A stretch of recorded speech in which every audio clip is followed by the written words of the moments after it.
Nigerians are heartbroken. How do you intend to make them believe in the system? And again, the day you become the president of Nigeria, hopefully, will be the beginning of the end. What will be the legacy you want to leave? Thank you. Thank you very much. And I'll take one final question, the gentleman in the corner there. Yeah, you sir, with the green jumper. Yeah. My name is Duke Uputa. I am an independent political analyst and also a Chatham House member. Senator, given that your campaign strategy and promises are very similar to that of Labour Party in many ways, and your main objective is to stop the extraction by the two major establishment parties, is there any circumstances in which you will step aside and cooperate with Labour in order to remove the current extraction in Nigeria? Thank you very much. Senator, you may want to go to the podium and stand up and respond to those questions. Thank you. The final question you received, we did get several of those virtually also, so just a number of people thinking same thing. Thank you very much. Let me start with the first question from Mariam Garba from Newcastle. You see, for those who are familiar with our antecedents, definitely will have no option other than to believe that we took education very seriously when we had an opportunity. And I want to tell you that in 4 years in Kano, we took over 3,000 young men and women to 14 countries across the world. In fact, when I came here, I met some marine engineers who I think are here with us. Is there anybody? Yeah, they are here. They are part of over 3,000 that we sent out of the country to 14 countries in 4 years. And that's in addition to the universities that we established, 2 universities in Kano. And I am happy to say that in our country, we have a lot of resources, a lot of money. Anybody who says all these things we are saying are not possible, maybe he is part of the scam, or he doesn't understand. We have enough resources, we have enough manpower, we have everything that we require to ensure that each child in Nigeria goes to school. And we have done it when I had an opportunity to go to be the governor of Kano State. Now the 20 million are there. That's why we intend to do 500,000 classrooms in 4 years.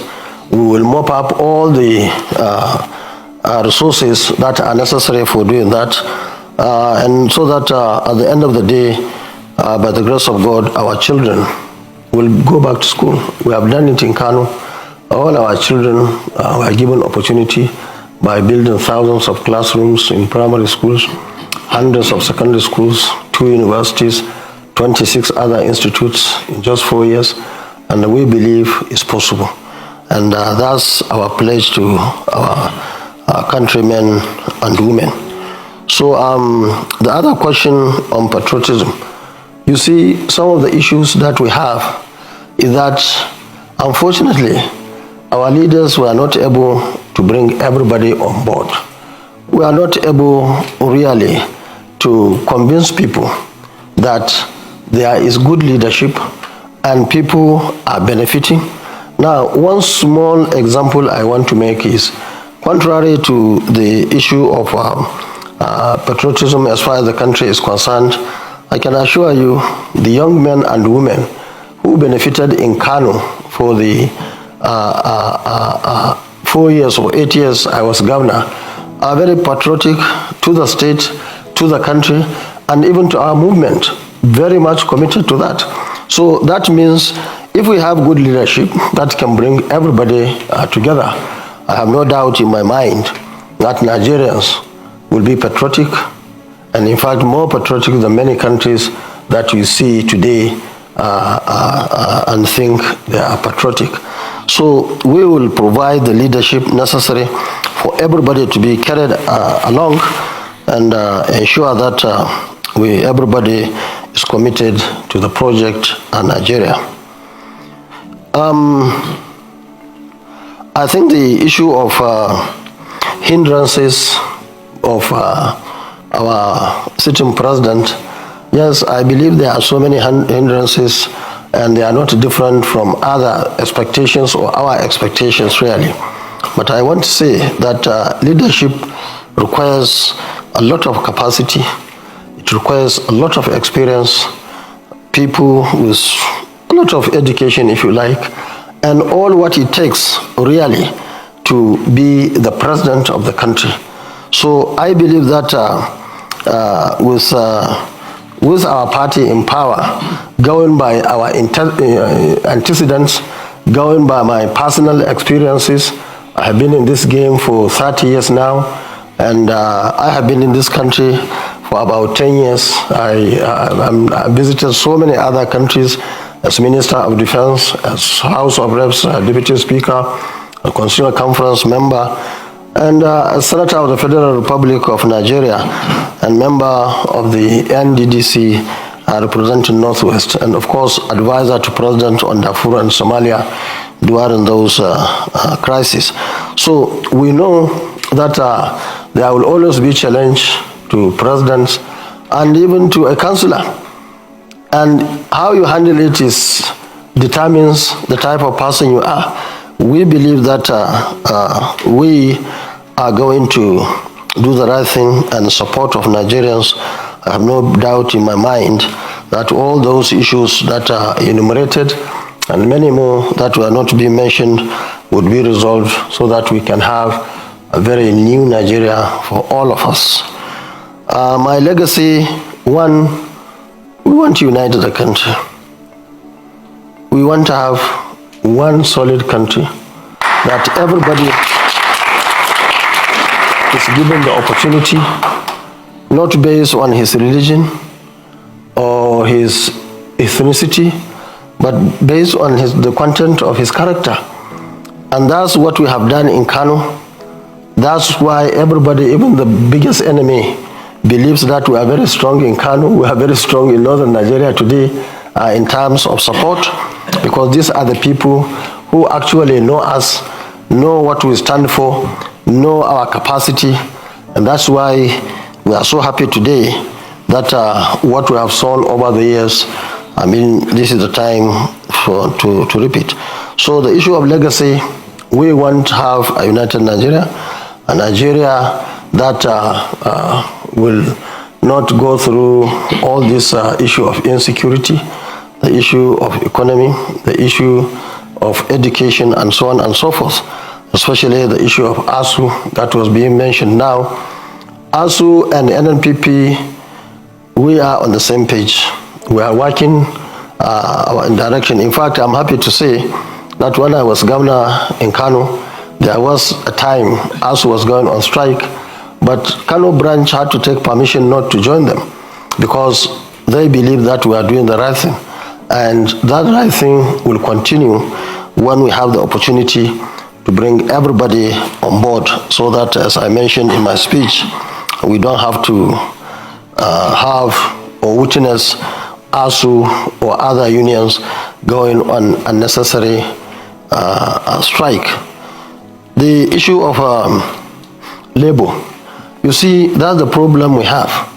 The gentleman who stood up there, I'm sure he comes from a particular group or a region without even asking him, just because, you saw, if you have a party which is based on ethnicity and religion, that's the difference between Labour Party and, of course, our party, which is a national party, New Nigeria People's Party. Now, we want, please, you see, while we are accusing leaders of being one thing or the other negative, I think the followers also must learn how to be Nigerians, not coming from one part of the country. Let me say that I was one of those initially wanting to work together with Labour Party. But unfortunately, at that time, Labour Party was under very serious media hype, and therefore they could not see reason. And you still not see reason that I will withdraw. I wish you didn't go to that extent. You would have said that to work with Labour or to work with APC or PDP, that would have been more responsible. But we cannot come to London. Maybe people who are here don't even know what is happening. And I want to say that our party, NNPP, is the only growing party in Nigeria today. We have seen the maximum any party, especially the party you mentioned, Labour, to us is like Andrew's Labour salt. Just came, now it's coming down. That's the reality. Just take note of it. And of course, NNPP, our party, is the only party that is now getting support. Forget about big people who are the actual problem of our country. But supporters at grassroots level, we are the only party today. And mark you, we have succeeded in locking northern Nigeria today in terms of votes, in terms of support. Now we are working in the southern part of the country. And for us, the difference between north and south is that north know us more than southern part of the country. If you are from the north, I'm sure you wouldn't have made that statement for kwankwaso to withdraw for Labour Party. You should go and look at my credentials, my brother. I am a PhD holder in civil engineering. And check your candidate, what he has. I have been in the system for over 30 years now. I have been a civil servant for 17 years. I wasn't a trader. Civil servant for 17 years. I was Deputy Speaker of the House of Reps in 1992. I was in the Constitutional Conference elected delegate. I was Governor of Kano State for 8 years. And so on and so I was in the Senate, and so on and so forth. So when we sat down, what I told them is what I will tell you. Okay. If anybody wants to kwankwaso to withdraw, let's bring criteria and select the best. Anytime I have any better candidate, I'm ready to talk to him. Thank you very much.